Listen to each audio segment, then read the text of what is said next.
હું 6 મહિના ભોપાલ ખાતે આર્મીની ટ્રેનિંગ પૂર્ણ કરીને વતન પરત આવી રહ્યો છું, તો મારું સન્માન થઈ રહ્યું છે, તો એના બદલામાં ખૂબ ખૂબ અભિનંદન બધાનું, સૌનો આભાર.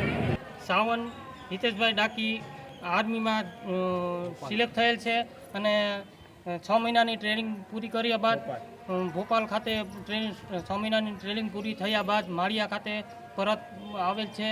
તો સર્વ ગ્રામજનો તથા કોળી સમાજના દરેક ભાઈઓ બહેનોએ ખૂબ જ તેમનું સ્વાગત કર્યું છે અને નવયુવાનોને આ આર્મીમાં જોઈન્ટ થવાની અને ખૂબ જ પ્રેરણા મળે એવી ખૂબ જ આશા છે.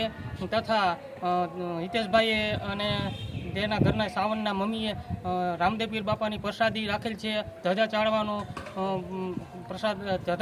રાખેલ છે. તો સર્વે તેમનો સાથ નિભાવ્યો અને બધા ગ્રામજનોને ખૂબ ખૂબ આભાર તેમનો સ્વાગત બદલ.